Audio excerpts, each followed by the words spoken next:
ganda naman. Anong lalaki? Oh, hindi mo. Pero mo naman ito. Ito. Yun, no? Nakaka-good vibes pero parang may kasama tayong medyo nasa likod lang muna. Ano ka ba?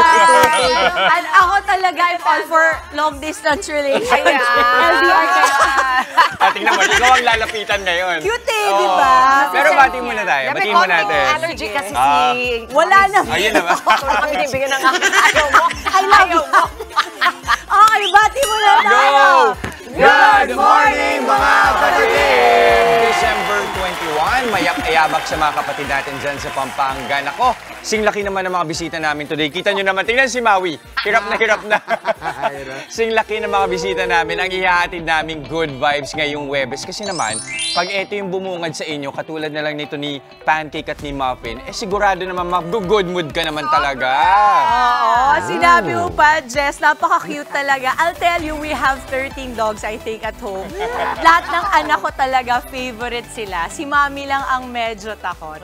Giant man kung tawagin dahil sa kanilang laki, napakalalambing at maamo naman po mga cute na pets na meron tayo today sa studio. Presenting ang mga super cuddly, super sweet at super cute na giant poodles. Oh, tama ka dyan. Grabe, super cute at super sweet at super giant. Pero sobrang nakakasiya naman itong mga asong ito, di ba, ngayong umaga.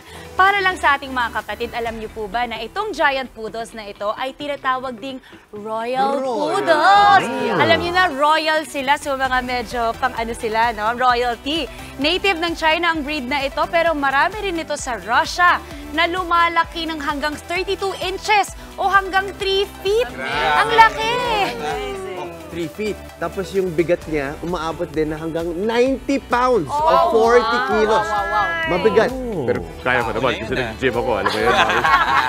Pero nakakagaan naman ng pakiramdam sa kanilang paglalambing. Tignan mo naman, no? Lamig naman yun. Si Laila kata to. Si Laila. Ano pangalan nito ulit? Lilac. Ito si Laila. Lilac. Pag binili mo, lilac with a Q na. Lilac Quirino. Lilac Quirino. Galing mo doon. Galing mo doon. Galing. Si Muffin, ito yung Mami. Hello, say Cute. hi, Mami. Kaya pala, Siya pero naka-diaper. Kaya pala very madam eh. Oo nga, tinan mo, meron pang ribbons. Ayan, cute, diba? Ito talaga, actually, swak na swak ito para sa mga bagets kasi super friendly talaga nito. Nakakatawa itong mga aso to. Sanay tayo dun sa mga toy poodle. Mas marami tayo nakita. Pero sila, akala nila ganun sila kaliit. Diba? Sobra silang playful. Pero talaga nakaka-good. Para silang mga walking carpet. Diba? Walking rug. Ayan. O, game! Para matutunan pa natin all about these royal poodles, tawagin natin ang kanilang mga mommy at daddy. Nandito si Harriet Curvy and Neil Aldrich Chung ng La Bonita Kennel. Hi! Kayo. Hindi na nila napigilan. At saka di ba yung dito? Hello kayo. Enjoy. Relax kayo dyan. Relax lang kayo dyan. O yung cute, kilala nila yung mommy at daddy. Okay, wait. Neil and Harriet, kwentuhan nyo naman kami tungkol sa kanila.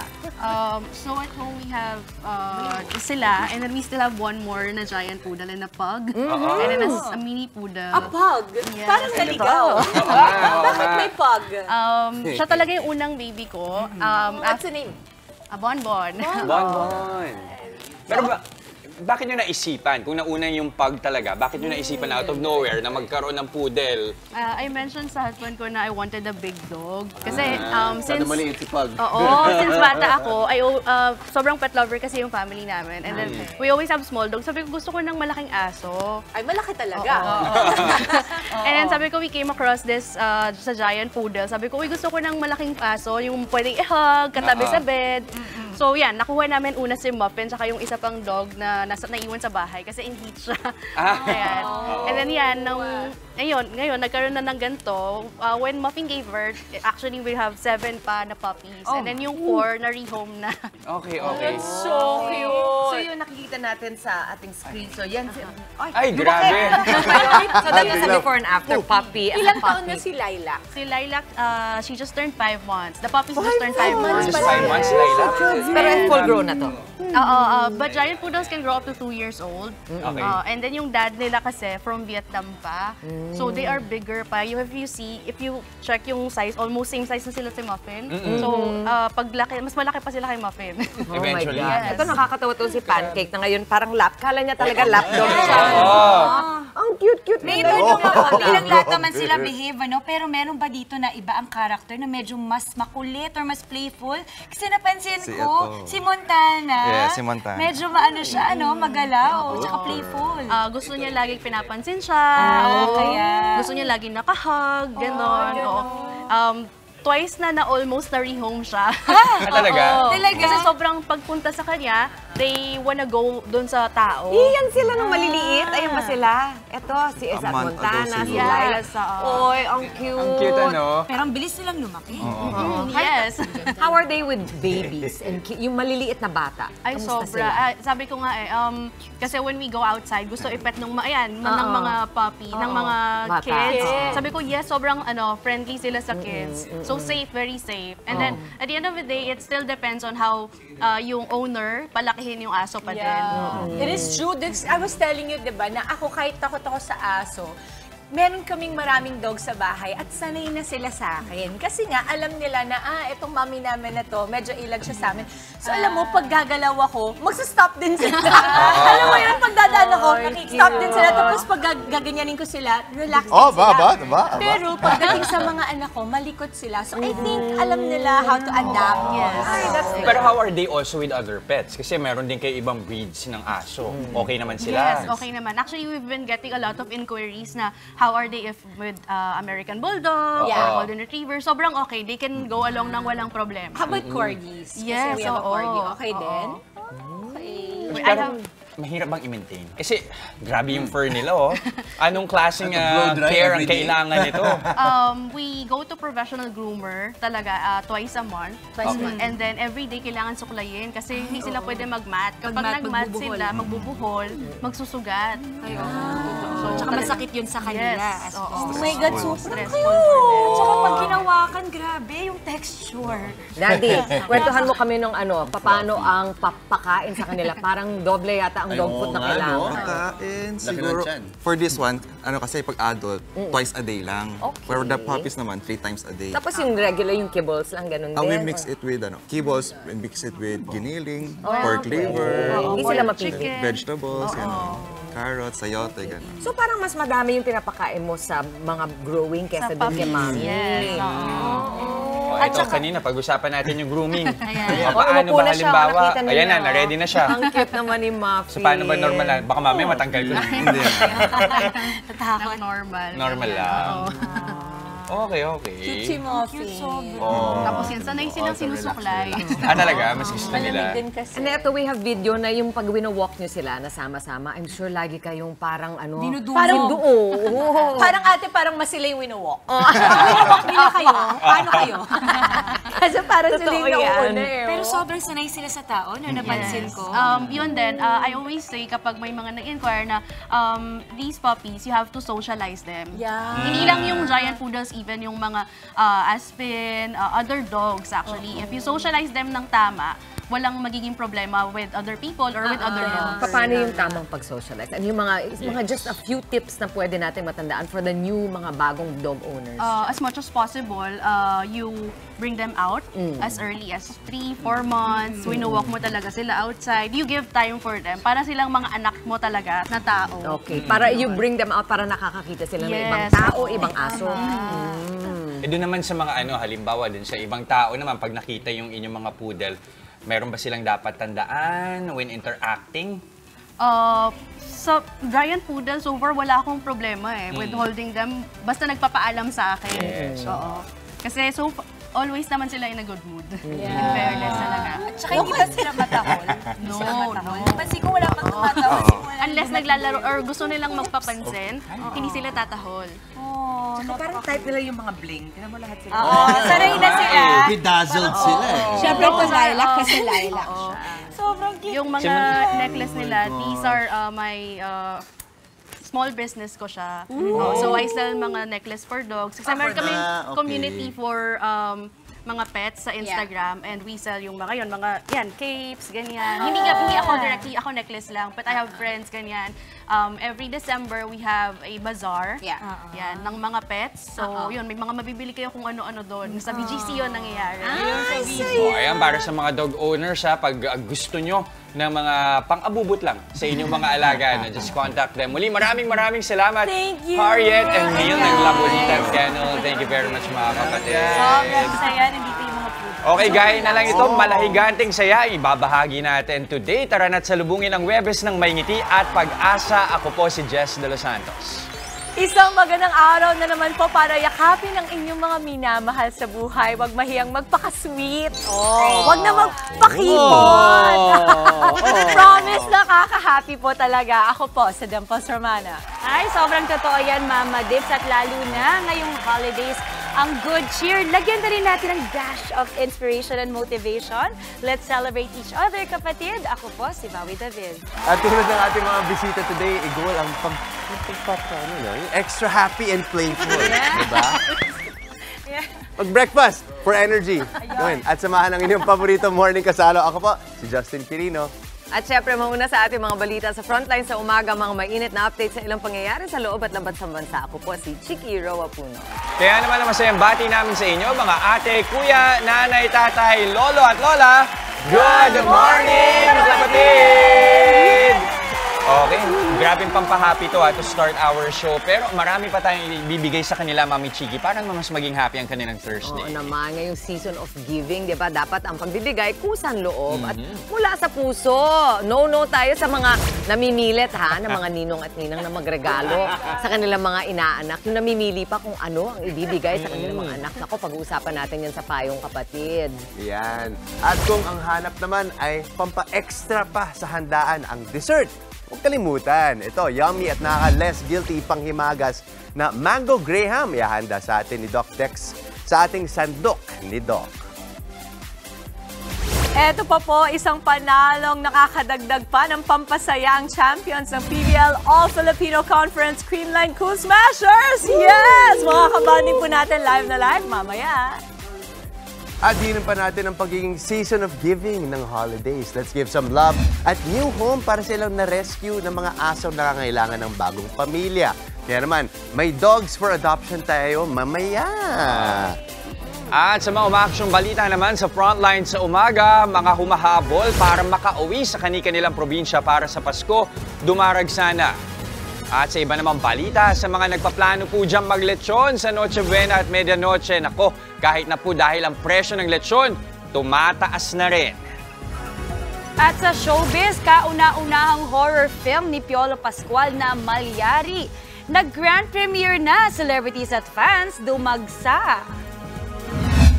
Dagdagan pa po natin ang reasons natin to smile this Thursday. Sumali na sa Kagumoka Ako Selfie Contest. Nood lamang po dito sa amin sa Good Morning Kapatid.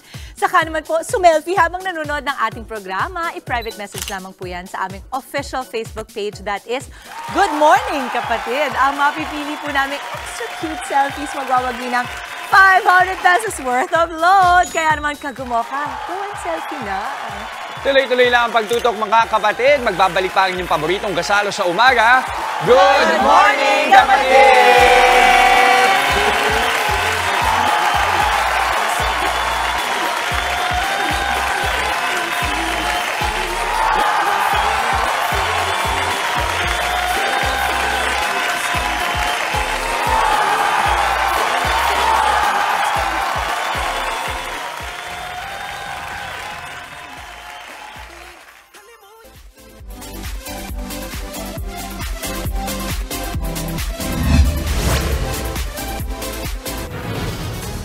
Narito na mga umaaksyong balita ngayong araw. Ihahatid namin mula mismo sa frontline sa umaga. Mga bebiyahe pauwi sa kani-kanilang probinsya ngayong Pasko. Nagsimula ng magdatingan sa mga paliparan. Grupong Pisto naghain ng petisyon sa Korte Suprema para suspendihin ang PUV Modernization Program. Mga sasakyan at motorsiklo, inararo ng SUV sa Quezon City. Nakadisgrasyang driver, aminadong nakainom. Bagong COVID-19 sa variant, pinangangambahang makakapasok ng Pilipinas. Mga bigating stars present sa premiere night ng horror film na Malyari.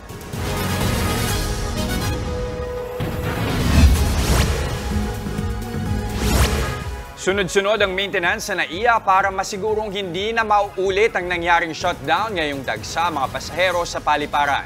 Pero ang ilang pasahero naabala pa rin sa biglang pagkansela ng ilang flights. Live mula sa NAIA Terminal 3, nasa frontline ng balitang yan si Gio Robles. Gio, kamusta ang sitwasyon dyan?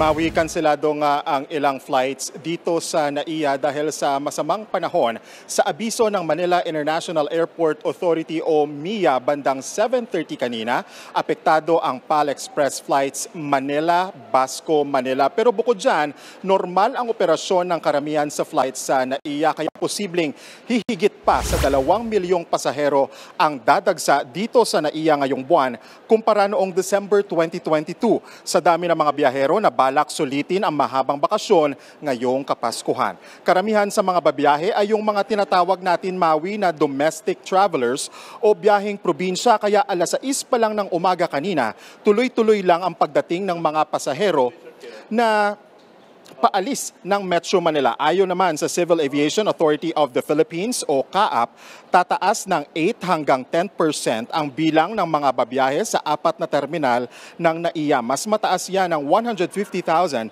na pasahero ngayong holiday season kumpara sa regular na mga araw na aabot lang sa 130,000. Para iwas aberya naman, Maui, gaya ng Labor Day shutdown sa NAIA nitong Mayo, siniguro ng Transportation Department na may regular umano na maintenance check sa electrical system ng paliparan. At para iwas hassle sa biyahe, maglaan ng 5 oras bago ang inyong scheduled flight, lalo na't mabigat ang traffic sa mga daan papunta ng NAIA at sa hindi inaasahang mahabang pila sa mga check-in counter at maging doon sa immigration counter. Mas mainam rin kung mag-travel tayo o konti lang ang mga bagahe. Maui, ito naman ang latest sa check-in counters dito sa NAIA Terminal 3. Live nakuha ito as of 9:51 a.m. Unti-unti nang humahaba ang pila ng mga pasahero pero mas dadami pa daw yan mamayang hapon o gabi kung saan sasabay sa rush hour at pagkatapos ng trabaho. Yan muna ang latest dito sa NAIA Terminal 3. Maui, Jess, balik sa inyo. Maraming salamat, Gio Robles. Halos 200 isnabero at abusadong taxi driver ang sinita at nasampulan ng LTO sa ilalim ng Oplan, Pasaway. Kanya-kanyang palusot naman ang mga nahuli. Nasa frontline ng balitang yan si Faith Del Mundo. Sunod-sunod na kaagad ang mga nahuli ng Land Transportation Office sa unang araw ng Oplan, Pasaway. Nalayong sitahin ng mga driver na tumangging magsakay ng pasahero. Kabilang sa mga nahuli, ang driver na ito. Ang dahilan niya? Kako, hindi muna ako magsasakay kasi kako, grabe traffic. Talon-talon po talaga sa gasolina eh. Huli rin ang isa pang taxi driver dahil naman sa pangungontrata. Naniningil siya ng 300 pesos papunta sa isang mall sa Quezon Avenue na hindi naman naabot ng ganyan ang presyo kung susundin ng metro. Ayon sa pasahero, wala na silang magawa dahil kalahating oras na silang naghihintay at may kasama pa silang senior citizens. Huwag na po kami kasi kailangan namin makauwi. May nahuli ring mga kolorum na habal-habal. Ayon sa LTO, 5,000 pesos hanggang 15,000 pesos ang multa sa mga tsuper na mangongontrata o namimili ng pasahero. Posible ring masuspinde o bawiin ang kanilang lisensya at matanggalan ng prangkisa. Habang inihiringan, hindi sila pwede mag-drive. 90 days preventive suspension habang inihiringan. Tapos pag napatunayan na ginagawa niya yun, it can be a fine or actual suspension. Depende sa record niya. I-check natin yung record niya. Kung marami na siyang record, it can be tantamount to revocation pa. Ipagpapatuloy daw ng LTO ang pagsasagawa ng Oplan, Pasaway sa iba't ibang malls at pasyalan sa buong bansa ngayong holiday season.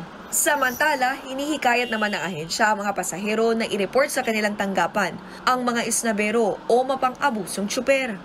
Hindi bababa sa 20 taxi na isnabero o mapangsamantala at mga habal-habal ang nahuli ng LTO sa mga malls sa Quezon City. Nagbabalita mula sa Frontline, Faith Del Mundo, News 5. Hiniling na ng ilang transport groups sa Korte Suprema na suspendihin muna ang PUV Modernization Program. Umaasa silang maglalabas ng TRO ang Korte bago ang deadline ng consolidation sa susunod na linggo. Nasa frontline ng balitang yan si Marian Enriquez. Nagsama-sama ang mga transport groups sa Korte Suprema para harangin at ipasuspindi ang kautusan kaugnay sa pagpapatupad ng PUV Modernization Program. Sa inihaing petisyon, hiniling nilang ideklarang null and void o ipawalang bisa ang isang department order ng Department of Transportation at 6 na memorandum circular ng LTFRB sa programa. Bungsod umano yan ng grave abuse of discretion o pang-aabuso sa kapangyarihan at paglabag sa karapatan ng mga petitioner. Kasama rin sa petisyon ang paglalabas ng Temporary Restraining Order o TRO sa pagpapatupad ng deadline sa consolidation o pagpapasali sa mga tsuper sa kooperatiba o korporasyon hanggang December 31 habang dinidinig ang kanilang reklamo. Ayon sa legal counsel ng petitioners na si Attorney Nery Colmenares, malinaw na may paglabag ang mga ito sa karapatan ng mga tsuper at operator sa freedom of association. Yung Cooperative Code of the Philippines, ang cooperative voluntary, bakit ito biglang mandatory, di ba? Wala rin daw otoridad ang DOTR o ang LTFRB sa pagmamandato nito dahil walang batas na nakasasakop sa programa. Hindi dapat tayo pinupersa na pumasok sa isang andana na halos hindi kaya ng ating sektor. Hindi po kinakailangan na mag-consolidate at ang pahirap po sa milyong-milyong piso na halaga nito na alam nating sa korupsyon lamang napupunta. Petitioner din laban sa PUV modernization ng ilang commuters group. Kasama raw kasing mapeperwisyo ang mga commuter kapag natuloy ang kanselasyon ng prangkisa sa 2024 ng mga hindi makapagpo-consolidate at mapapaso ang prangkisa, higit 140,000 daw na traditional jeepney sa bansa ang hindi makapapasada. Kung kulang po ang sasakyan, makikita nyo na ang mga commuter ay gagawa ng kumbaga dangerous road actions. Yung nasa gitna na ng kalsada, maghahabulan, mag-uunahan, sasabit sa jeep, baka mas dumami ang aksidente. Umaasa ang petitioners na pakikinggan sila ng korte at ni Pangulong Bongbong Marcos. Nagbabalita mula sa Frontline, Marian Enriquez, News 5. Star nga sa mga Christmas party at Noche Buena ang lechon. Pero ang ilang mamimili umaaray dahil lalo pang nagmahal ang bentahan nito sa La Loma. Nasa frontline ng balitang yan si Jenny Dongon. Sino ba namang hindi matatakam sa lechon, lalo na yung malutong at malinamnam na balat? Pero ang tanong, magkano na ba ngayon ang lechon? Dito sa La Loma sa Quezon City, nagtaas na ang presyo ng bidang handa sa Noche Buena. Ang maliliit na lechon tulad nito na dating 6,500, ngayon 7,000 hanggang 7,500 na. Ang malalaki naman nasa 9,000 hanggang 20,000 na ang presyo, depende sa laki. Ayon sa mga nagtitinda ng lechon, pwede namang tumawad. May katapat ang pera nyo, huwag kayong matakot. Huwag lang yung masyadong tatawaran nila na 4,000, 5,000, wala na ngayon yun. Medyo taasan nyo ng konti yung budget nyo para makakuha kayo. Si Ronald, bibili pa rin daw ng lechon kahit gaano kamahal. Dahil tradisyon na raw ito ng kanilang pamilya tuwing Pasko. Yan ang kaugalian natin eh. Kaya sa lechon manok ang handa natin, maghihirap tayo habang buhay niyan. Saan kahig saan tuka. Kaya lechon tayo. Pero kung tipid mode talaga, pwede pa rin namang makatikim ng lechon. Pwede makabili ng per kilo. Naglalaro ang presyo niyan sa 1,200 hanggang 1,500 pesos. Mas mura naman kung bibili ng frozen lechon. Ikaw na ang bahalang magpainit.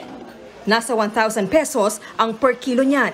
Pwede ring mag-lechon belly na 1,500 pesos ang kilo. Ano mga kapatid, dumayo na dito sa La Loma habang hindi pa nagkakaubusan ng lechon. Basta hinay-hinay lang sa pagkain para hindi ma-high blood. Nagbabalita mula sa Frontline, Jenny Dongon, News 5. Nakaidlip kaya nalisgrasya. Yan ang inabot ng isang taxi driver na sumalpok sa hilera ng concrete barrier sa EDSA. Nasa frontline ng balitang yan si Hannibal Talete. Sugat sa bibig, braso at mananakit ng dibdib ang inabot ng 65 anyo sa driver na yan. Matapos sumalpok ang minamaneho niyang taxi sa concrete barrier sa EDSA Ortigas flyover kagabi. Wasak ang unahang bahagi ng sasakyan at basag rin ang windshield dito dahil sa tindi ng pagsalpok sa barrier. Kwento ng senior citizen na driver. Galing siya ng Project 4 sa Quezon City at maghahatid ng pasahero sa Mandaluyong. Hindi na niya namalaya na sumalpok na sila sa concrete barrier. Nakaidlip sir kaya nangyari yung ganun Nagulat na lang ako. Tumama ako sa barrier Ang pasahero niyang babae pananakit sa dibdib ang naranasan. Yung may tama siya na siya ng masakit daw yung dibdib niya. Parang sa akin din, ito tumama ko sa Munibela Agad na dinala ng mga responding rescuer sa pagamutan ang pasahero. Sandaling nagdulot ng pagbigat sa trapiko sa EDSA ang aksidente. Naialis din ng MMDA ang bumanggang taxi makalipas ang halos 1 oras. Dinala ito sa impounding area sa Pasay. Dinala naman ang taxi driver sa Mandaluyong traffic para sa kaukulang investigasyon. Posibleng siyang maharap sa reklamong reckless imprudence resulting in damage to property. Nagbabalita mula sa frontline, Hannibal Talete, News 5. Inararo ng SUV ang ilang sasakyan at motorsiklo sa Quezon City. Ang nakadisgrasyang driver, aminadong nakainom. Nasa frontline ng balitang yan, si Ian Suyu. Wasak ang mga sasakyan at motorsiklo na yan matapos araruhin ng isang SUV sa kahabaan ng Quezon City Memorial Circle kaninang madaling araw. Kwento ng isa sa mga nakakita, nag-counterflow raw ang itim na SUV at dire-diretsong bumaybay sa kahabaan ng circle. Mula doon sa Visayas, pagkaliwa niya, nag-counterflow na siya. May dala ay sasakyan ko Nakita ko na siya kaya iniwas ko na yung sarili ko. Sabi ko, pagdating dito, sabi ko, automatic to, may mababangga. Ayan na nga. Ang bilis ang takbo niya mula doon sa Visayas Una umanong inararo ng SUV ang dalawang motorsiklo malapit sa kanto ng Visayas Avenue. Sugatan ng lalaking motorcycle rider at isang babaeng pasahero ng motorcycle taxi. Unang natumbok niya yung kasama namin. Tapos nung sinigawan ko na counterflow, kami naman po yung tutumbukin kaya umiwas po ako na kinabig ko po yung motor ko na pakanan. Nagdire-diretso pa ang SUV malapit sa Maharlika Avenue. Una nitong sinalpok ang isang taxi na nakasalubong niya. Sugatan ng paa ng isa sa mga pasahero ng taxi. Kinabig ko kunti kaya akala ko sasalpukin na kami kaya sabi ko patay na kami nito. Pero awa ng Diyos nakabig ko kaya ito lang na sa tagiliran. Pero hindi pa dyan natapos ang pang-aararo. Binangga rin nito ang isang SUV at isa pang motorsiklo. Agad binigyan ng paunang lunas ang driver ng motorsiklo at angkas nito, habang nilapatan din ng first aid ang driver ng nabanggang SUV. Sa inisyal na bilang ng QCPD Traffic Sector 3, 5 sasakyan at motorsiklo ang nadamay sa aksidente. 6 na individual naman ang dinala sa ospital dahil dito. Ayon sa driver ng nang-ararong SUV, galing siya sa isang bar sa Timog Avenue. Aminado rin siyang nakainom. Kayo po ba'y nakainom? Nakainom, yeah. Sa mga nabangga, hindi ko alam. Allegation lang siguro yun, pero hindi ko alam. Nasa kustodiya na ng QCPD Traffic Sector 3 ang suspect na posibleng maharap sa reklamong reckless imprudence resulting in multiple injuries and damage to properties. Nagbabalita mula sa frontline, Ian Suyu, News 5.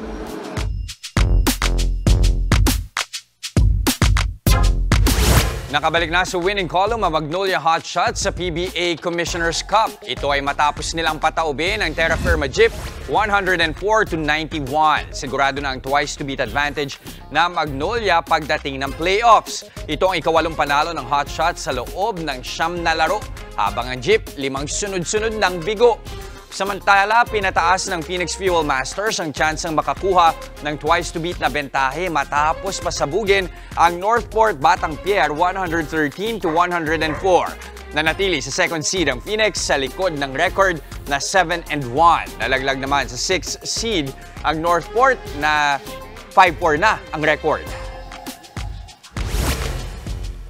Nakakuha na sa wakas ng panalo ang TNT Tropang Giga sa East Asia Super League. Tinalo nila ang Taipei Puban Braves 80-67 kagabi. Pambawi ito ng TNT sa pagkatalo nila sa Taipei noong isang buwan. Dahil sa panalo, 1-4 na ang standing ng tropa sa EASL. Nagpakitang gilas ang Hollis Jefferson Brothers sa kanilang unang pro game na magkasama. Nagtala ng 35 points, 11 rebounds, 5 assists, 3 steals at 3 blocks si Ronde. Habang ang kuya niyang si Ralir gumawa ng 22 points, 9 rebounds, 4 assists, 4 steals, and 2 blocks.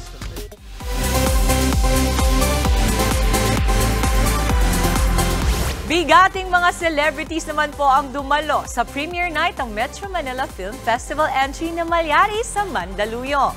Todo suporta po ang fans lalo na kay Papa Piolo Pascual dahil ito ang kanyang kauna-unahang horror film. Gaganap siya dito bilang ang titular na character na si Juan Severino Malyari, ang pinakaunang naitalang serial killer sa Pilipinas. Aminado naman po si Papa P na challenging ito para sa kanya, lalo 3 ang karakter na ginagampanan niya sa pelikulang ito. Sa December 25 po, mapapanood na ang Malyari sa mga sinihan. To play one character is hard enough. To play 2 more characters, nakakabaliw siya pero maganda yung script. All the things, the technical requirements, binigay talaga ng producer namin. So, masaya. Nagbigay pugay naman po si Jano Gibbs sa pumanaw niyang ama na si Ronaldo Valdez. Sa isang Instagram post po, tinawag ni Jano ang kanyang ama na sweetest dad ever. Nagpaabot naman po ng pakikiramay ang ilang celebrities sa post ni Jano. Nitong December 18 po, kinumpirma ni Jano ang pagpanaw ng ama sa edad na 66. Nagpasalamat naman po si Jano sa pagbuhos ng pakikiramay sa gitna ng pagluluksa ng kanilang pamilya. Ilang araw na lang, Pasko na, kaya naman may pamaskong regalo ang OPM legend na si Jose Marichan at 9-piece folk pop band na Ben & Ben para sa kanilang mga fans. Narito po ang report. Sabi nga nila, joy is a feeling we all wish to consistently feel at deserve nating lahat na maramdaman. One of my big goals bago matapos ang 2023 ay hanapin ng joy sa aking buhay. At isa nga sa magbibigay ng joy ay matatagpuan ko daw dito. Tara! Dito ko natagpuan yan sa paandar na Christmas pakulo ng isang clothing brand sa Taguig. Una sa aking listahan, mga gift ideas na tsak magpapasaya sa aking loved ones ngayong Kapaskuhan. Showcasing the gift of lifewear, this is perfect for the family, loved ones, and friends for this holiday season. And what's Christmas kung wala ang makukulay na dekorasyon? Kaya naman pinailawan ang higanting modern Christmas tree in the heart of BGC para naman feel na feel ang Pasko.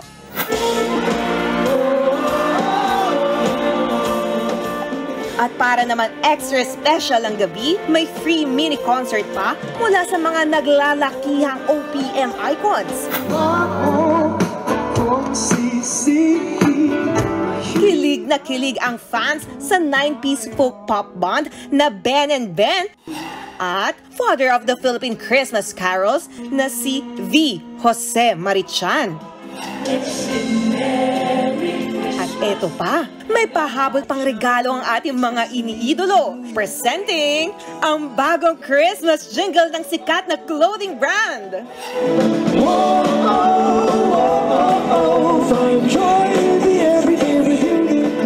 Mas feel na feel ang Paskong kapatid, di ba? Anong joy naman kaya ang hatid ng kanilang collaboration sa isa't isa? It's such an honor to be able to collaborate with a legend. I've always admired the music of Ben & Ben. Christmas is in the air na talaga, pero mas merry ang Christmas at ×2 ang happiness kapag kapiling ang pamilya at barkada. Grabe. Jose Marichan, ay ka nga ni Mama Dims, parang hindi tumatanda, ano? Wala talagang, di ba? Tsaka alam mo na yung pag-meme lumalabas na siya. Di ba nakasilip na siya? It's just, alam mo, hindi kompleto yung Pasko nang hindi mo nakikita si Jose Totoo yan. Marichan. Sobrang nakaka-good vibes na makita mo pa lang siya sumisilip. Yes. Di ba? Ganun, no? Pag ikaw yung sumisilip, parang hindi Pasko. Nakakatakot. At para naman sa mas masayang Huwebes, may bonding tayo sa champions ng PBL All-Filipino Conference, Creamline Cool Smashers, live! At sa paring kapatid, mga ninong at ninang, obligado nga bang magpaulan ng pera at regalo tuwing Pasko? Sana hindi. At sa sandok ni Doc, Mango Graham na tiyak pipilahan ng mga bisita ngayong holidays. Gagawin natin kasama ni Doc Dex Makalintay. Ang sarap. Isa yan sa favorite ko. Excited ako dyan. Kaya po, huwag kayong aalis mga kapatid. Magbabalik pa ang inyong Fave Morning Kasalo, ang Good Morning, Kapatid!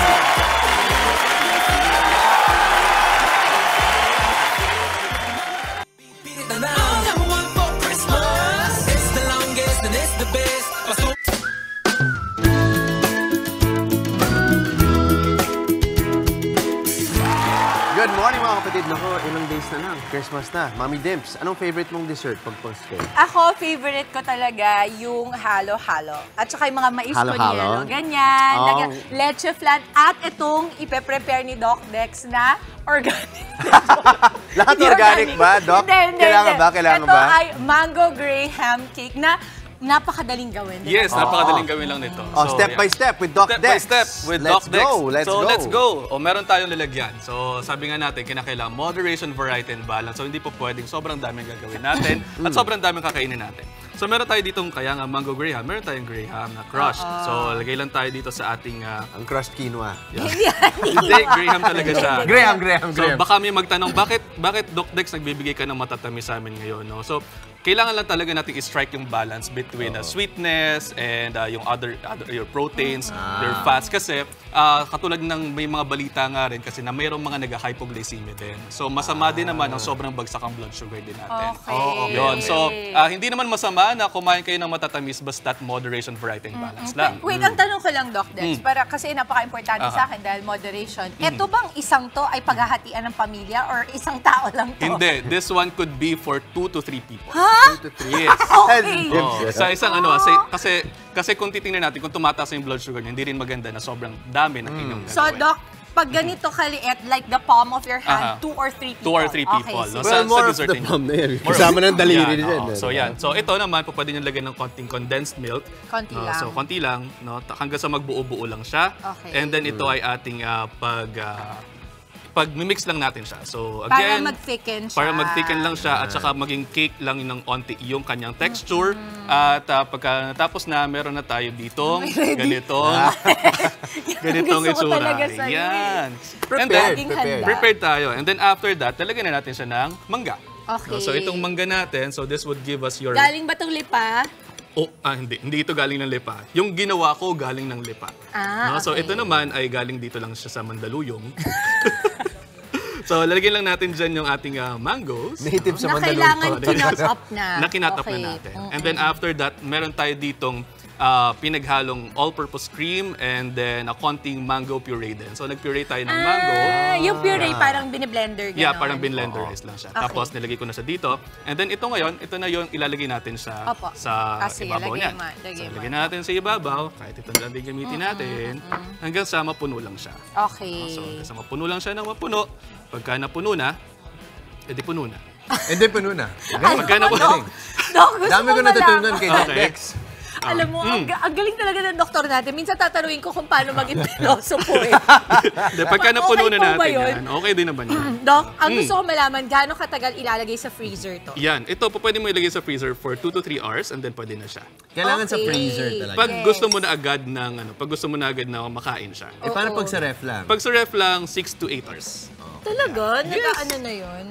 And then, lalagyan natin siya ng konting puree din. Para sa pang-ibabaw natin. Parang design. Yes, pang-design lang. So, Pang-plating lang. Pwede na kayong maglagay ng, kunwari, gusto nyo, wow, GMK. Grabe pala yung design mo. GMK. Ayan, oh. Diba? Good morning. Ang galing-galing talaga ng doktor namin. diba? Buti na lang magaling kang doktor. Diba? Dok. Diba? Ang ganda Ay, ng sulat wow! ko. Oo nga! Diba? Good ayan. job! GMK. Good Good job, morning, mga kapatid. At dahil love ko kayo, gumawa na ako dito ng finished product. Yay! Asan yung GMK dito? Wala. Yes. Wala. Na ano na galing, galing Ito, ng lipa. galing ng lipa. At pwede na nating tikman. Sige, okay, tikman na natin. Ayan. Akala ko kasi dito na. Pwede din naman. Pwede din naman. Pwede din naman. Gusto mo? Pwede din naman. Ayan. Pero sabi na 2 to 3 people naman. 2 to 3 people naman. So, 2 to tatlo naman 3. tayo dito. Gusto ba nila sumama? Yung mga nagmamarites Masyado na marami. Masyado na marami. Baka 1, 2, 3, 4, 5. Baka gusto na kaming damay. Ayan. So, Merry Christmas, mga kapatid. Sorry. Ayan. Paso naman ang Ayan. Doc Dex, thank you so much. Maraming salamat. At eto na nga po, habang kumakain kami dito, ipakita na natin ang bumubuhos na happiness ng mga selfies na nakuha natin. Yo! Ito. Sige, pakita natin. Ito nga. Ay, cute. Oh, okay. Pakita natin.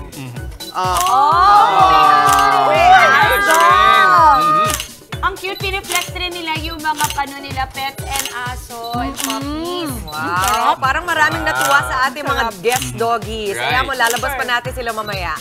Okay, eto na nga po mga kapatid, patuloy lamang po ang pagpapadala ng inyong mga selfies.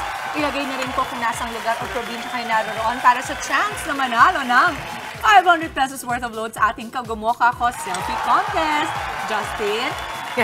Yes, Dimples!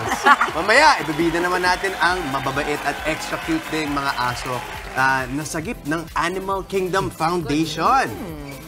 Oo. At mainit na usapan ngayong Pasko ha, paano kung mas demanding pa ang magulang sa regalo kaysa ng pinaanak mo. Ayun. Kaway-kaway! Oo, meron talagang mga ganon. Papag-usapan natin ang ninong at ninang problem sa Payong Kapatid. Back to you, Dimples! Wag na. Ang sa'yo nung walang spills kasi kakain ka lang. Yung pagkain ko lang, may mangga ako sa mukha. Ano ba yan? Huwag po kayong aalis, magbabalik po ang inyong paboritong morning kasalo ang... Good Morning Kapatid!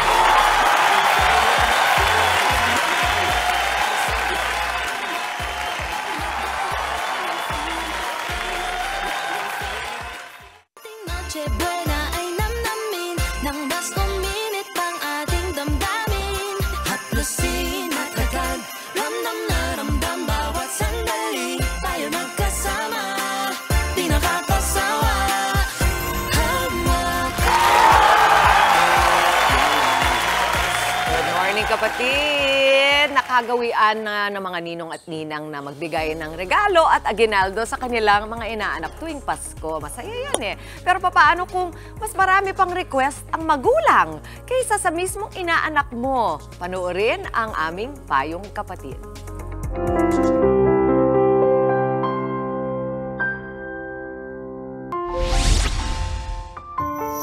Christmas is the season of giving. Magastos, lalo na kung marami kang inaanak. Tulad na lang ni Mags, napakiramdam niya ay wanted siya tuwing magpapasko. Pero ang mas kinakastress daw niya, ang mga magulang na sobrang choosy sa regalo. Okay lang sa mga bata eh. Kung ano lang maibigay sana eh. Kaya lang pagkadating na sa magulang, minsan, ano ba yan? Ba't ganito ang price? Pwede bang sa susunod eh, need ng anak ko, bike. Meron pa na gusto, pagka binigyan mo ng damit, gusto, original. Eh, hindi mo naman afford din yun. Kailangan ba pagka kinuha kang ninang, usually, dapat malaki yung bibigay mo. Diba kung ano lang yung nakayanan? Hindi naman ako mayaman. Nalilito na raw tuloy si Mags kung ano ba talaga ang papel ng isang ninang. Pakiramdam niya, obligado siyang gumastos na malaki para masabing mabuting ninang siya. Hindi na nagpupunta yung bata kasi nga sabi ng tatay niya, huwag ka na pumunta sa ninang mo, barat yan eh. Di ba? Parang sasamara loob mo. Sabi ko, kinuha mo pa ako ninang, gaganyanin mo pa ako. Ayon sa ating eksperto, higit pa sa material na bagay ang responsibilidad ng mga ninong at ninang. Hindi raw ito parang switch na ino-on lang tuwing Pasko. Malaki responsibility ng ninang kasi pag nawala yung magulang, meron kang boses on the supervision of the children, which is hindi natin laging nagagampanan. May hinihingi si mami, gusto iregalo sa anak, kaya ba gampanan ng ninang? Pag hindi, then how can they meet in between? 'Diba? Kasi again, ang responsibilidad ng ninang, hindi lang siya sa regalo. But the responsibility also is how to help the child grow to become a better person.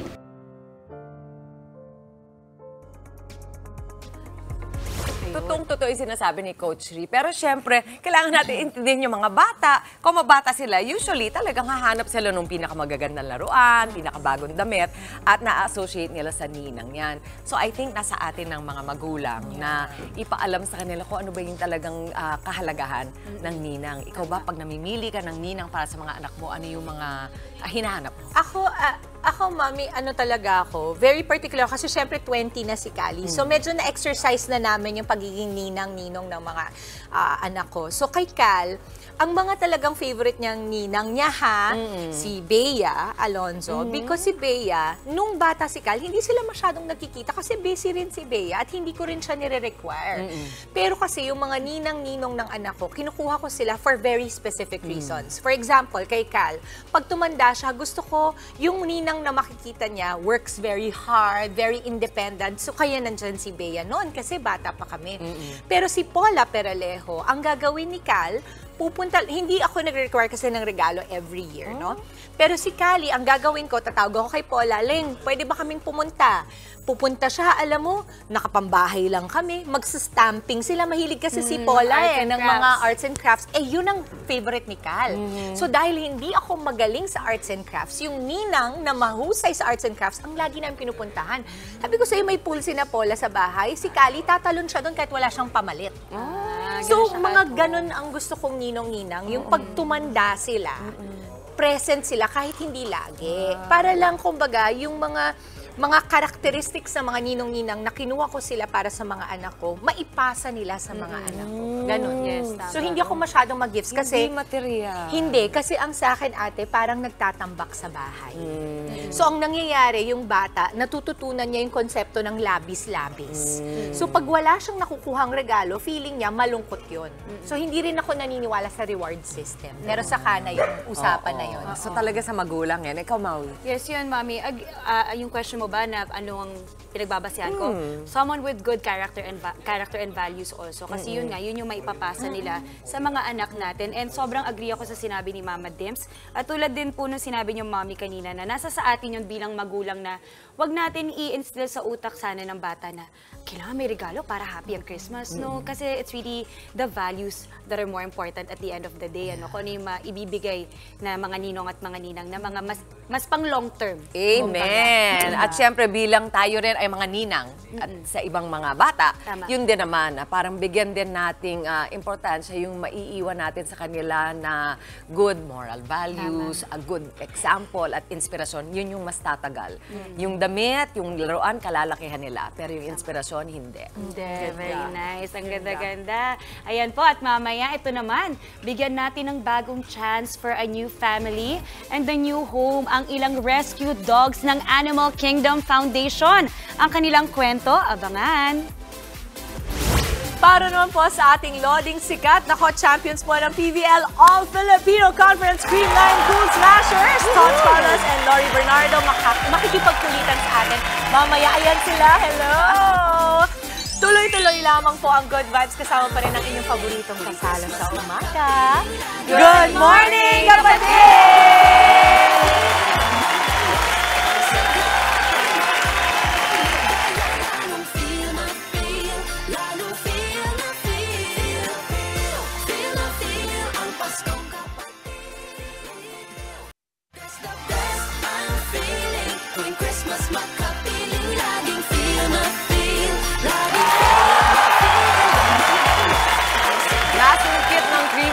Smashers ang PVL Championship matapos ma-achieve ang impressive 15-0 run sa second All-Filipino Conference. Walang talo. Walang talo. Saka baka ilang set lang itinalo niyan.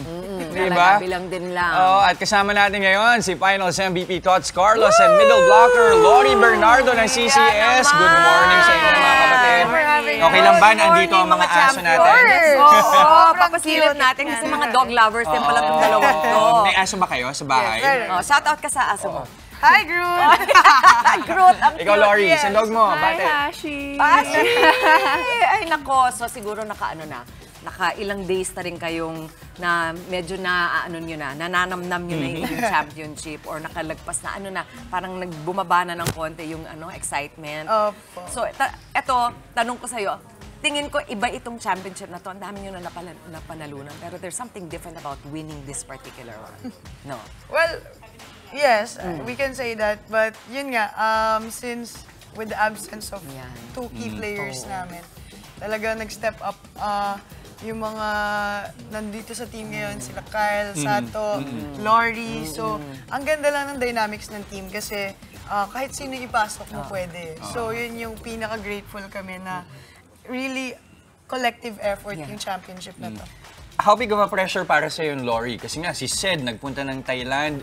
Ikaw, you have to be ready anytime mapasok ko sa court. Paano hinandle yung pressure? Lagi naman po akong kinakausap ni Coach Sherwin na mag-ready. So, lagi ako nagbo-mindset na anytime pwede ako ipasok. Anytime kailangan makapagbigay ng pwede kong gawin sa loob ng court. Pero sabi mo nga, Tots, yun talaga yung kakaiba dito eh. Kasi maraming nangamba, sa totoo lang. Kasi kami din, don't worry. Pero lalo niyo nang parang dinaig pa nga yung sarili nyo siguro. Siguro, now you know na that's another character ng team ninyo. Pagka mas malaki yung hamon, mas maganda pa yung performance. Ito ngayon, ang gusto ko tanungin si Lori, kasi ikaw yung medyo bago dumating sa Creamline na established na. Ganyan na sila. What is it like na baguhan ka? Diba? Galing ka sa college leagues. Tapos eto na, Creamline, lahat ng mga stars. Tapos laging nananalo. Itong si Triple MVP, teammate mo. Kamusta nung bagong salta mo? Actually, para akong bumalik sa zero. Nung nag-training po ako sa Creamline. Parang kailangan, every skills, kailangan kong aralin ulit. Kasi iba talaga yung taas ng training sa pro compare sa college. Pero it doesn't hurt kasi nakasabayan na naman niya sa UP si Tots. So at least meron siyang makakakilala pa. Pero at the same time, nabanggit niyo nga kanina, medyo challenge sa kanila kasi dalawang key players yung nawala. Pero ano ba yung nagbago dito at least for this conference? Paano niyo pinaghandaan yung adjustments na yan? I think in terms of the system, wala naman nagbago. Still, system pa rin ni Coach Sherwin. But ako, I think, ang pinaka-na-diin this season, yun nga, yung suporta namin sa bawat isa. Kasi every game, di mo alam sino first six, sino second six. Kasi lahat talaga nagpe-perform. So every time na may mga teammates kami na naglalaro sa loob, sobrang happy kami na chini-cheer talaga namin kahit sino. Pag pinalitan, i-cheer namin sino nasa loob.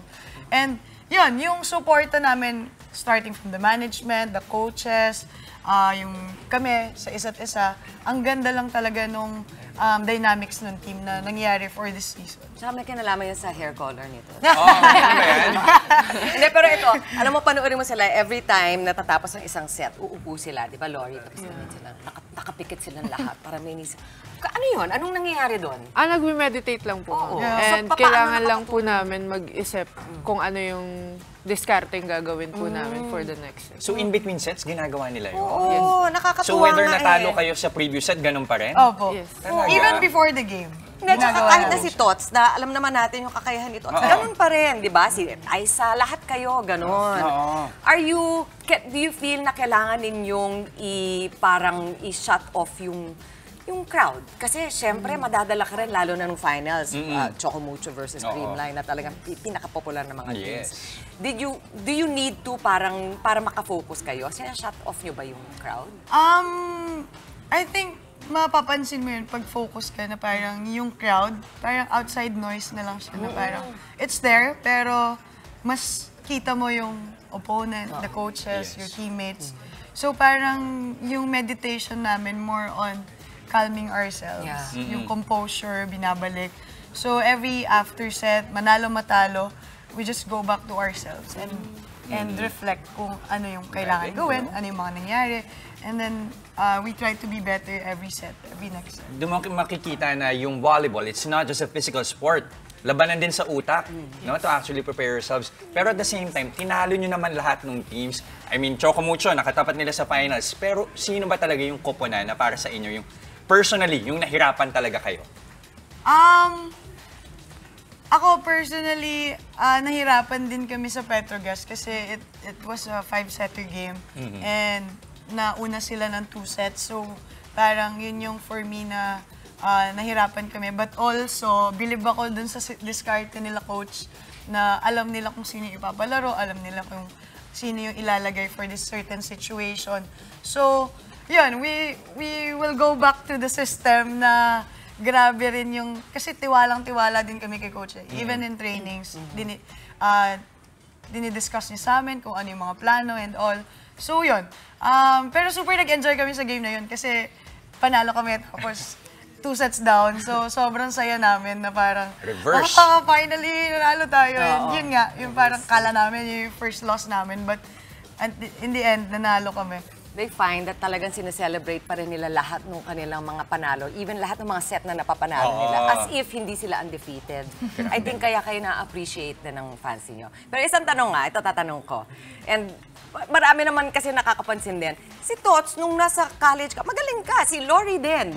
Sila Gemma, ganyan. Pero parang iba yung level ng play mo pagdating sa pros. Kumbaga, hindi mo akalain na si Tots, coming from UP, biglang magiging ganyan ka. Iba din kasi talaga yung mga taga-UP. Anong nangyayari? Pagka lumilipat kayo sa pro, ayun na. Iba yung mga taga-UP kasi ayan na, talaga. Oo. I think same with Lori, na pagpasok ko ng Creamline, hindi ko talaga inisip na maglalaro ko. More on, kasi syempre, andyan si Ate Michelle, which is really good with blocking, the offense, service, lahat. So, my main focus during that time, nung nag-transfer ako to Creamline, was to learn. Kung ano yung matutulong ko, kung ano pa yung meron ako.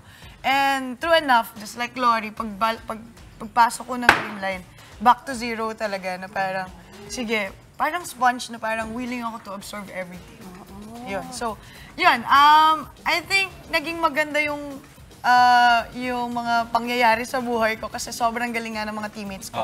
Sobrang galing ng mga coaches, sobrang galing ng management na lahat ng kailangan naming support na binibigay nila. And also, hindi kami parang nagpagpasok ko ng Creamline, never ako naging parang hindi individual yung mindset. More on team mindset talaga. Right. Walang buhatero, kumbaga. Yun yung naging maganda sa team na lahat lahat nagiging madali, lahat nagiging magaling dahil tinutulungan namin yung isa't isa. Kaya hindi nila napansin na nawala si Sed at saka si Kyle or they were Speaking of which, si Sed nag-Thailand, tama? Yes. Tapos si Gia nag-Japan. At marami na rin tayong players na sa ibang bansa, gaya ni Jaja, di ba? Nasa Japan pa rin. Ikaw ba, Tots, sumagi sa isip mo mag-international? Siyempre may probability ba? May probability ba na mangyari in the future? Pag may opportunity, why not? Kasi one of my dreams also na makapaglaro sa ibang bansa. I'm sure si Lori din. Si Lori din, oo. Kahit sino naman po. Anong bansa ang tinatarget nyo? Kung kayo papipiliin? Ako, honestly, Japan or Thailand. Sana. Ikaw, Lori? Japan. Bakit naman hindi? Nabanggit ko si Gia yung wala, si Kyle yung nag-step up. Ikaw, kayo ang pinakamakakaramdam ng kahalagahan nung konduktor. Yung siya talaga, she's the one who calls the shots. Pero pag napapakinggan ko si Kyle sa mga interview niya, lagi niyang binabalik sa inyo yung tiwala ninyo sa kanya. I'm sure ganun din ang kahalagahan ng tiwala ng teammates mo. Lalo na sa'yo, ikaw yung bagong dating, Nori. Lagi lang naman po ako nire-remind ng mga ate ko, especially sila Ate Lai, Ate Angie, si Kaloy. And masaya naman po ako na may tiwala po silang binibigay sa akin. And for me kasi, malaking bagay po yun. Yung tiwala ng coaches, ng teammates, malaking bagay po kasi sa akin yun. Lalo na kapag papasok sa loob. Pero ano yung feeling na sobra kang famous na pagpapasok ka sa mall? Paano naman yun? Pa-picture naman! Kamusta naman yung ganon? Ako pa nga po yung nahihiya minsan. Nahihiya. Kasi parang, alam mo yun, hindi ko po expect na gano'n na pala yung mangyayari sa akin ngayon. Sobrang laki ng pinagkaiba. Yes Pero hindi pa pala natin natanong sila, nag-champion na sila. Kamusta? Nag-celebrate na ba kayo? Ano na ginagawa nyo ngayon on your free time? Well, we had our Christmas party and the after party. So, yun, kasama namin yung buong Rebisco, yung management namin, yung coaches. And syempre, yun, naglaro kami ng mga parlor games, kumain, ganyan. Konting celebration lang. Tapos, ayun, holidays na. I think yung iba nakauwi na sa province. Kami, pauwi na rin. So, yun, simple lang naman. Pati yung mga dogs. Relax na rin. Oo, fans sila ninyo. Tulog na sila. Ayan, maraming salamat dahil binigyan nyo kami ng oras at maraming mga mami na mahilig talaga sa volleyball na nanonood dito at nakiki-celebrate sa inyo. At mga bata. At mga bata. Oo. Ayun. Kaya konting bating Merry Christmas sa ating mga mami, Lord. Hello everyone! Merry Christmas po sa inyong lahat and thank you po sa lahat ng sumusuporta sa Creamline. Thank you so much po sa lahat ng sumusuporta sa Creamline. Tangkilingin po natin ang Creamline Ice Cream. Yes. At sa aming management, Abisco Management, maraming salamat po sa lahat ng suporta. And Merry Christmas po and Happy New Year. Enjoy the holidays! Thank you so much. Maraming salamat, Lori Tots. Congratulations sila. Thank you very much and congrats, guys. Usapang labor naman tayo sa pagbabalik ng Good Morning Kapatid. Madalas na hinaing ng ilang kababayan na hindi natutupad ang kasunduan sa quit claim. Ano nga ba ang sinasabi ng batas tungkol dito? Hindi na pala tayo magagap. Dire-diretsuhin na natin, Mami Chiki. Yan ang sasagutin ni Atty. Buko sa Legal Bato. Sorry, Mr. Sanchez, nalulugi na kasi yung company natin. So we need to cut down our expenses. So mag-o-offer kami ng severance packages at quit claim. Sama dito ang mababayaran 13-month pay nyo at ang unused leaves nyo. Pinirma po ako. Sir, pinapirma niyo ako ng quit claims kasi ang sabi niyo may benefits na makukuha. Inaasan niyo lang ako. Sorry, Mr. Sanchez, pero yung last pay lang yung mababayaran namin. Nalugi na talaga yung company natin. Saka pumirma ka naman ng quit claim, di ba? Sorry, ayaw bigay sa akin ng severance package at ibang benefits ng kumpanyang pinagtrabahuan ko dahil nakapirma ako ng quit claim. Legal ba to? Hindi po yan legal. Ang quit claim at waiver ay walang visa kung niloko lamang ang empleyado upang ito ay pirmahan. Ayon sa Article 22 ng Civil Code, walang visa ang ganitong mga waivers at quit claim dahil magkakaroon ng unjust enrichment ang employer at perwisyo o pinsala sa empleyadong pinapirma. Ang quit claims ay isang uri ng kontrata o kasunduan. Ito ay void o walang visa kung hindi na ibigay ng tama ang consideration o pinagkasundoang bayad para sa pagpirma sa nasabing kasunduan. Attorney, ang pananakot ng amo ko dati, pag di ko raw po pinirmahan ng quit claim, hindi po i-release ang 13th month pay ko at last pay ko sa trabaho. Ano po ang pwede kong gawin? Pwede mong pirmahan ang quit claim. Subalit, maaari mo pa ding kasuhan ang employer mo kung hindi naman ibinigay sa iyo ang lahat ng napagkasunduan ninyong benepisyo. Hindi maaaring gamitin ng employer ang quit claims at waivers bilang dahilan para hindi ibigay sa employees o empleyado ang benepisyong nauukol para sa kanila. Kung kayo po ay may nais ikonsulta sa inyong lingkod, i-follow lang ang Facebook page ng Good Morning Kapatid. Mangyaring i-private message po ninyo sa akin ang inyong mga katanungan. Maraming salamat. At sa aming pagbabalik, ituloy natin ang Fun and Cuddly Thursday kasama naman ang Doggos mula sa Animal Kingdom Foundation. Tuloy-tuloy lang ang happiness ngayong umaga. Dito pa rin sa inyong Happy Morning Kasalo. Good Morning, Kapatid!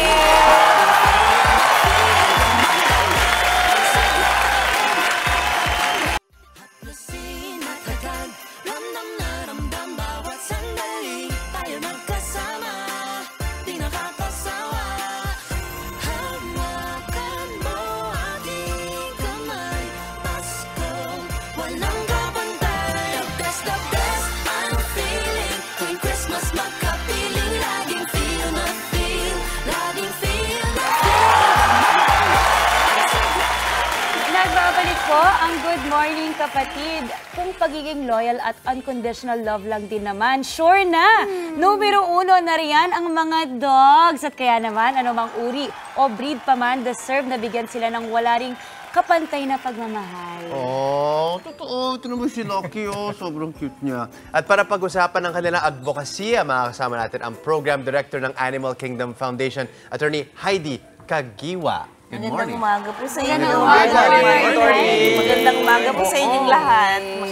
Ito si Coffee, ito si Lucky. Yes po. Good Our morning. extra special dog. Extra special dog. Yes po. Si Coffee po was rescued dito lamang pong August, no? Nakatanggap po kami ng report na meron nga pong isang aso daw na nakita na biyak yung kanyang... Ayan, sa video. So medyo, opo. Ngayon, so pinuntahan po ito ng isa sa ating mga volunteers, no, na si Chi. At ni-rescue po itong aso, pinagamot po namin ito. Sa kasalukuyan po, meron pong kaso po kaming isinampa. Laban po doon sa taong gumawa nito. But my gosh, look at the dog now, di ba? Napakaganda po. Napakaganda po. Napakabait po ng aso. Sobra. Mag-shake pa siya ito. Coffee, shake hands? Medyo ano siya, busy. Mamaya. Coffee, shake hands. Attorney Heidi, ano yung parang pinaka-concern ngayon sa maltreatment of dogs? Napakarami pa rin po kasing mga tao na parang hindi pa rin po nila accepted that dogs are part of our lives, part of our community, na dapat po natin silang tratuhin ng tama. At kaya naman po kami sa aming pong organization, nagpapalawak po talaga kami ng kaalaman on animal welfare, compassion, and responsibility for pet owners. At ngayon po, ang unang-una po naming talagang gustong mangyari, sana po ang mga tao ay maging responsible pet owners, wag iwanan po sa kalye ang mga aso. Kasi po, ang nangyayari, pag nasa kalye, katulad po siguro ni Coffee, possible na may owner po siya dati, napabayaan na iniwanan na sa kalye. So they were exposed to risk of maltreatment, cruelty, katulad po ng kanyang na-experience. Attorney, pwede kwento mo naman yung ano? Ito yung kwento ni Lucky. Si Lucky naman po ay isang rescue naman po yan from one of our dog meat trade operations sa Pangasinan. Way back in 2018, if I'm not mistaken, ano po. Napakapayat po ni Lucky at that time. Kung makikita po ninyo yung kanyang paa, meron pa pong marks o peklat po ng kanyang ng alambre. Dahil nakatali po yan ng alambre. Alambre? Yes po. Pati po yung kanyang mukha, no, meron pa pong pekas yan. Dahil nga po nakatali, nakabusal po sila ng mga alambre. So nirescue po namin siya from one of the dog meat traders po sa Pangasinan. Dog meat trader? Dog meat trader po yung mga nangangalakal po ng mga aso para gawing pulutan. Oh, wow. Wait. It's an industry, it's a black market? It's a black market. Gaano kalawak yung ganyan? Dahil po kami ay very strong ang aming pong campaign against sa dog meat trade. Medyo bumaba na po yan kung i-compare po natin sa mga Asian countries na ating mga kapitbahay. Tayo po medyo bumaba na po dahil meron na po tayong mga batas. Nagtutuloy-tuloy po ang aming partnership with the PNP and the National Meat Inspection Service po para po mapatigil talaga, ma-raid po namin, masampahan ng demanda po at mapatigil ang dog meat trade. Pero meron pa rin. Attorney Heidi, I wanna go back dun sa sinabi mo kanina na bumupunta kayo on the ground, you go to the communities kasi may mga Pinoy na hindi pa tanggap na ang mga aso ay parte ng komunidad. Gusto ko lang maintindihan, ano kaya yung ugat nun? Bakit may ganong pag-iisip yung ilang Pilipino? Kasi po, para sa kanila po, aso lang yan. Aso lang yan. So, parang they're there para maging bantay. Bantay pero nakatali. Bantay pero nakakulong. So, hindi po nila na-accept na yung aso, they feel pain, that yung kanilang pong behavior, naglalaro po yan, gustong tumakbo, gusto ng attention, katulad po nito, gusto ng love. Opo, hindi po nila naintindihan yun. So pag lumapit po yung aso sa kanila, sisipain. Hindi po ba? Kailangan daw po nila ng aso, gusto mag-adapt. Pag tinanong mo kung bakit, ang sasabihin po nila sa'yo, kailangan namin ng bantay. So makikita nyo po, may kulungan na napakaliit sa tapat ng bahay nila. Iniiwan, umulan, umaraw. Nakita ko ng ganyan sa TikTok, mga pinapabayaan po nila. Naku, huwag po tayo maging ganun. Dapat minamahal natin ang mga aso. Alam mo, ako kasi, dahil ako kahit takot ako sa aso, marami kami sa bahay. Kasi yung mga anak ko, mahal na mahal talaga nila. At napansin ko kasi, yung anak kong isa, di ba, mahiyain sa tao. Pero pagdating sa animals, pagdating sa pets, mapagmahal siya kasi si Kali noon, I remember na ang pinupuntahan namin na gift giving para sa kanya ay dati naman po sa POS. Diyan siya. So alam mo, nung namatayan din siya ng aso, nagka-parvo po, doon din namin inilaga. So I think nakakatulong din na lalo kung meron tayo, di ba kadalasan yung iba, they love buying dogs from kennels, which is also great, no? But if you also know, sa inyo po, paano po ba kami makakatulong? Pwede po ba kaming pumunta? Kunwari, mga anak namin, gusto namin turuan din ng value, no? Ng pag-adopt. Meron po ba sa inyo, no? Yes po. Ang aming pong rescue center ay nasa Capas, Tarlac, which is just 1.5 hour away from Quezon City po. At meron po kaming facility where you can go around, mingle with dogs. Kami rin po ay nagpapa-adopt on-site or online. Kung kayo po ay bibisita sa amin, may programa po kami na pwede kayong magkaroon ng immersion na tinatawag namin. So you can walk the dogs, you can bathe the dogs. Paliguan. Yes po, pwede kayong makipaglaro. You will have the whole kennel with you. At mababait po yung mga... So, syempre, kakahol yan sa una, but later, they will play with you. Meron na bang mga adoptive parents itong si Lucky at saka si Coffee? Opo. Si Lucky po, adopted na po siya. Wow! Si Coffee, pwede pa. Congrats! Si Coffee, pwede ba? Si Coffee, hindi pa po kasi siya ready for adoption. Kaya po, nasa akin Paano niyo ma-determine kung ready na? Physically, no, tsaka yung kanyang health, no, kung magaling na siya doon sa kanyang mga iniindang sakit, kung okay na siya na makipag-mingle sa mga tao. So sa ngayon, nasa inyo yung mga hindi pa ready? Sa akin lang po ngayon si Coffee. So ilan ang nasa, isa pa lang ang nasa inyo? Actually, may fino-foster po akong dalawa, but yun, paalis-alis naman po sila dahil pag may adoption po talaga naiiwan sila. And speaking of adoption, Attorney, ang huli na lang din, para din makumbinsin natin yung mga kapatid natin, ano ba yung kahalaga ng adoption. At the same time, imbitahan natin sila kung sakaling gusto nilang mag-explore ng possibility na mag-adopt ng aso.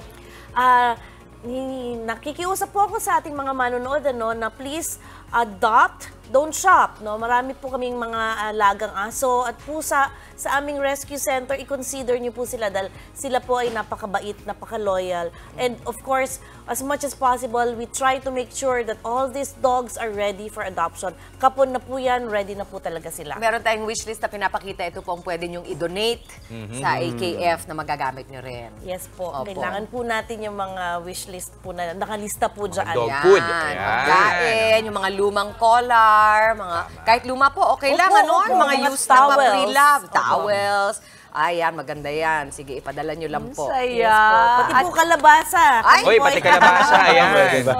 Ayan. Nako, ang dami nating natutunan today. And I'm sure marami sa mga kapatid talaga natin excited na mag-adopt. Kaya naman po maraming salamat, Attorney Heidi Caguiwa. Thank you so much. Salamat po. Saludo. Yes. Ngayon naman, meron na tayong nanalo sa ating Kagumoka Ako Selfie Contest. Congratulations, Sunshine Ehorcada. Ay, ayan din, no. Hintayin lamang po mensahe ng aming staff para maklaim ang inyong load. And that is it para sa ating fun and cuddly Thursday. 4 days to go! Pasko na mga kapatid! 4 days! Kita-kits pa rin po tayo bukas mga kapatid. At i-enjoy na ang araw at mag-spread ng good vibes palagi. Keep smiling lang. Yan ang paalala ng inyong paboritong kasalo sa umaga. Go!